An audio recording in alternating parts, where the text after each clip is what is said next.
Hi everyone, my name is Justin and welcome to Game On, a show all about tabletop gaming from RPGs to board games and everything in between. Today we are going to be doing our Call of Cthulhu giveaway that we have on our live play of the Dark Streets of Arkham. We're also going to take some time to answer a few viewer and subscriber questions because I put out a question there saying, hey, you guys have got any questions? And I will try to answer them. So let's answer a few questions first, then we'll jump to the giveaway. So our first question comes from Rooster's Place, and he's asking, what are the best modules for modern day Call of Cthulhu that could also be used in Delta Green as well? Well, for those of you who don't know, Delta Green is a spin-off of Call of Cthulhu, mostly set in the modern day, though I don't see why you couldn't set it in another time, where think of it as like the combination of like the Men in Black and, I don't know, maybe the CIA. So you're trying to do all this like behind the scenes crazy, take out extra worldly threats so the world doesn't know about them. They have some pretty good modules, but you could totally flip-flop them with some Call of Cthulhu modules. So Schrodinger's Dilemma is specifically written for modern day-ish 2000s Delta Green, but I totally can see you using Pulp Cthulhu, or no, not even Pulp Cthulhu. You could even use regular Cthulhu for that. It's basically, not to give too much away, the player, one of the players finds out that he's sending letters to himself from the past. So that seems like a very Call of Cthulhu-ish scenario, though that is technically a Delta Green scenario. Let's see, I have a couple others here. Last Things Last, which comes in the Delta Green rulebook. I don't see why that's so much a Delta Green scenario. It's very much geared towards Cthulhu. Maybe a little bit of Pulp Cthulhu at the end because there's some combat if you screw up. Music from a Darkened Room is that's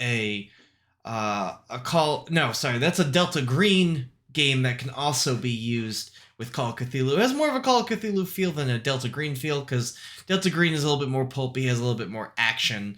If you did want to use a pulpy action for Delta Green, in the Pulp Cthulhu rulebook is the Hurricane, which you could totally use. You could play Delta Green with that. There's some combat in there.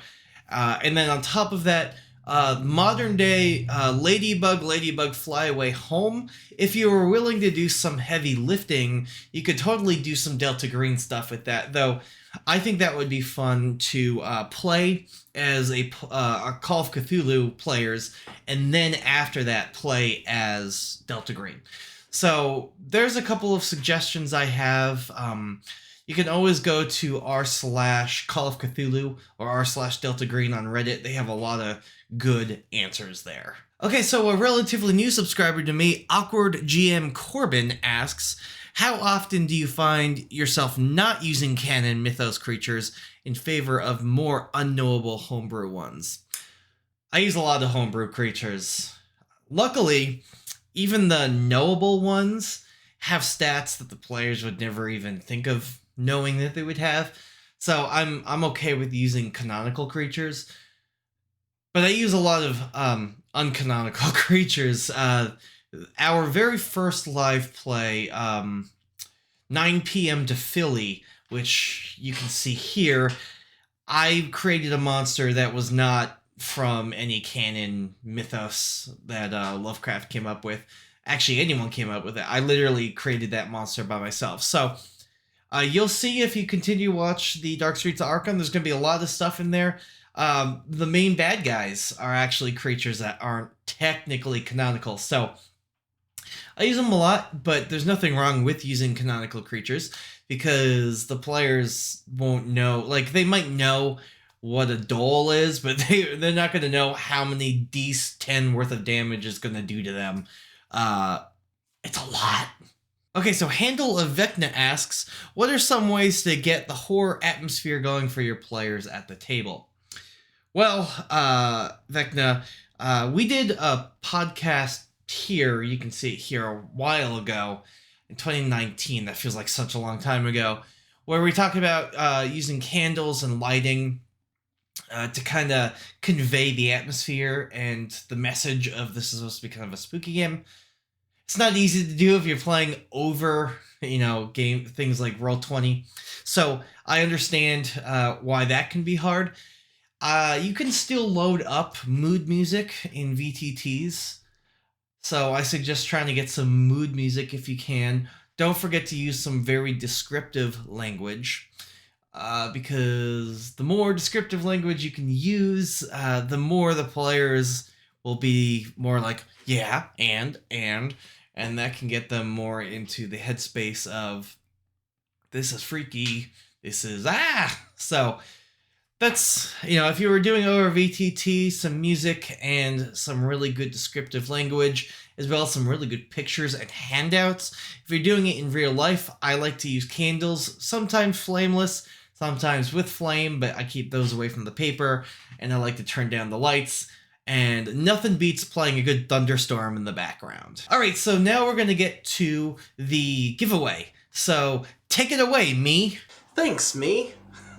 So I said for this giveaway you had to come to this video, the Dark Streets of Arkham Part 2, and leave a comment. We got a lot of you guys here, so thank you so much. And here, let us do the giveaway. So I'm going to YouTube Random Comment Picker. Gonna paste this. That was from an old giveaway. And this is our new giveaway for Call of Cthulhu. Anything goes, don't include a plus, anything goes, continue. Okay, let's pick a winner. Hey, Cujo! You're the winner! So, I'll get in contact with you, and you can choose any one of those 3 books. Back to you, me. Thanks, me. So, we have a couple questions from the Discord that I'm in, Zero's Hobbies Discord. Troy from Facility D20 asked if there's any places that you can go to get pre-generated characters or extra things to help make the game setup more easy. So I really like Yogg-Sothoth.com. You do have to sign up for it. It's free for the most part. There are some things that you can get if you're a Patreon patron, which, by the way, I have a patron. If any of you guys want to follow it, it gets you some pretty cool stuff. But that kind of unlocks some old archives, but you can find a lot of fan-made stuff there, as well as a lot of fan-made stuff just everywhere skewered on the internet. r/Lovecraft, r/Call of Cthulhu, even the Yogg-Sothoth.com Discord has a lot of really good stuff. Yogg-Sothoth.com has lots of stuff as well. You can find player handouts, you can find pre-generated characters. The character library from dole.com, dhole.com, let me just double check so I don't give you guys the wrong information. It's doleshouse.org. They have a lot of pre-generated characters that other people have made and then uploaded onto their forums so that you can just download it. So, Yogg-Sothoth.com, some Google searching, Google Foo, and you'll find a lot of stuff. It's a game that's been around for a long time and has a lot of really passionate followers. Okay, so our next question is from Zach McKinney 2497. If a PC eats a trans-dimensional sandwich and it's so delicious that it's uncomfortable, and everything in their life is worse now having eaten it, what's the sand loss, a D6 or D20? This actually came in the game this week. Well, I happen to have a trans-dimensional sandwich right here. It's what we in New England call a fluffernutter sandwich, which apparently isn't something that is really a thing other places in the country, I guess. So let me give it a shot and see what happens.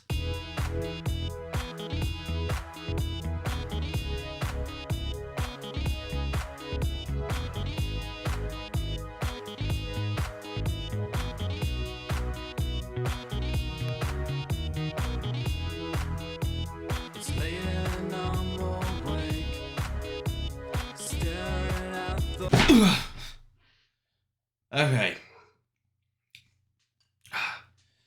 Uh, I'd say that's a D6, but give them a lasting phobia. You can find that in the Call of Cthulhu Keeper Handbook. Just roll on one of the phobia tables. So It's a Critical is asking, how do I get into Call of Cthulhu? Like, what do I get to get into it? Well, the cool thing about Call of Cthulhu is that there is a free rules set online. I will link to it, maybe in the pinned comment, and at least in the description. It's got a lot of cool stuff on there. It gives you some pre-gens, and it also gives you the Haunting, which is the kind of the quintessential Call of Cthulhu one-shot module. I'm not a big fan when it comes to RPG starter sets. I think the starter set, don't get me wrong, is really cool for Call of Cthulhu. It's got a lot of really good adventures in it, like Dead Man Stomp, and I think it's called The Library. It's the one with the ghouls. Spoiler. Not really, though. It's, The Last Stop, I think, is in it, too. It's got some really good ones. But what you get from the quick start rules and what you get from the starter set isn't terribly different. Like, the starter set's going to give you some pre-generated characters, and it's going to give you some more, like, one-shot modules to learn how to kind of run the game. But if you've already looked at the quick start and you think you could run the Haunt, then at that point you might as well just jump to the main rulebook, the Call of Cthulhu Keeper rulebook, which makes it sound like it's only for keepers, but it's also for the players. It's basically the main rulebook. So, I mean, you can get the starter set, but I would say that once you look at the free rule set and you go, this sounds interesting to me, there's a lot of pre-generated characters that you can get online for free. Just jump to the main rulebook. I think that's best. Because if you jump from the quick start rules to the starter set, and then you like the starter set and you like the game, then you have to go out and buy the book. And you might as well just buy the book instead of having that intermediary. So, I thank you all very much for watching. I hope you guys enjoyed this Q&A. Cujo, congrats on winning. Again, I'm going to get in contact with you, and you're going to have yourself a nice book. I hope to see a review on it, because I know you have a YouTube channel, and you're itching to make a video. Thank you guys very much for watching. If you have anything that you would like to see, any requests from Game On, let us know. We will be back soon. There's a lot going on in our lives right now. I'm getting married, so, you know, that's pretty crazy. Thank you all very much for watching from the bottom of my heart, and as always, Game On.